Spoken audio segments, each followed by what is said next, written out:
چاول کی فصل میں ازولہ کی کاشتکاری۔ میں ہوں غلام یاسین، آپ دیکھ رہے ہیں ازولہ پاکستان۔ امید ہے سب خیریت سے ہوں گے۔ آج 25 اگست 2020 ہے اور میں پاکستان پنجاب سے ہوں۔ میرے علاقے میں چاول کی فصل کا سیزن اپنے زوروں پہ ہے اور میں اپنے علاقے میں موجود چند چاول کی فصلوں میں ازولہ کی کاشتکاری دکھانا چاہتا ہوں۔ بہت سارے ممالک میں جیسے انڈونیشیا، ملیشیا میں چاول کی فصل میں ازولہ کی کاشتکاری بہت زوروں سے کی جاتی ہے۔ اس سے یہ ہوتا ہے کہ چاول ازولہ میں ایک بیکٹیریا، سائنو بیکٹیریا ہوتا ہے جو فضا سے نائٹروجن فکس کر کے چاول کی فصل کو پرووائڈ کرتا ہے۔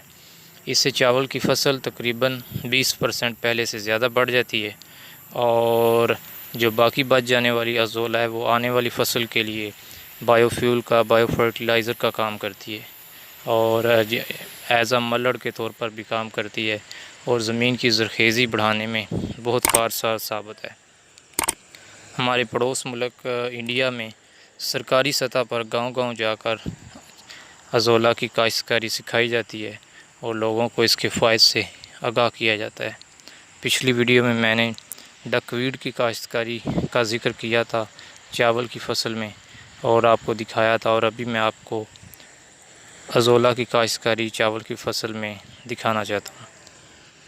ازولہ کو ماسکیو فرن بھی کہا جاتا ہے۔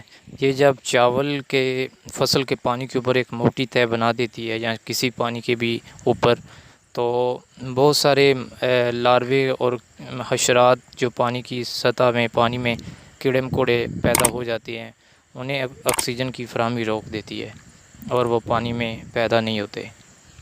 چاول کی فصل میں ازولہ کی کاشتکاری کے بہت سارے فائدے ہیں، جیسے جتنی دیر چاول کی فصل میں ازولہ کی کاشتکاری ہوتی رہے گی وہاں پہ پانی رہے گا، آپ وہاں سے نکال کے اپنی پولٹری میں، فشنگ میں، گائے بھینس بکریوں کو بھی ایز اے پروٹین سورس استعمال کروا سکتے ہیں۔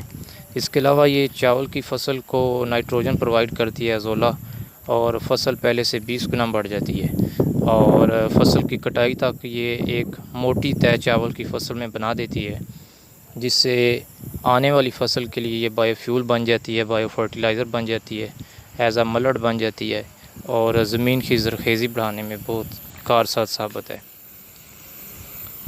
سرکاری سطح پر تو نہیں، لیکن اپنی مدد آپ کے تحت ہمیں اس کی کاشتکاری ضرور کرنی چاہیے۔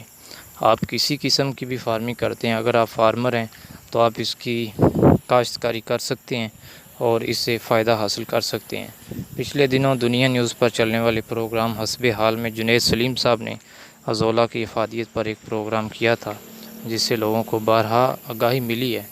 اور اس کے علاوہ اگر آپ کو اس کا کلچر سیڈ کہیں سے مل جاتا ہے ازولہ، ولفیا اور ڈک فیڈ کا، تو ویل اینڈ گڈ، ضرور استعمال کریں، کاشتکاری کریں۔ اور اگر آپ کو نہیں ملتا تو ہم آپ کو پرووائڈ کریں گے اس کا سیڈ، واٹس ایپ نمبر دیا ہوا ڈسکرپشن میں۔ اس کی گروتھ سے ریلیٹڈ، اس کی فارمنگ سے ریلیٹڈ اور استعمال سے ریلیٹڈ اگر آپ کا کوئی کویشچن ہو، آپ کمنٹ میں بھی کر سکتے ہیں اور واٹس ایپ بھی کر سکتے ہیں۔ انشاءاللہ ہم آپ کی ضرور رہنمائی کریں گے اور اس پیغام کو آ کے دوسرے فارمر تک ضرور پہنچائیں اور ویڈیو کو لائک کر دیں۔ آپ کا بہت شکریہ۔ اللہ حافظ۔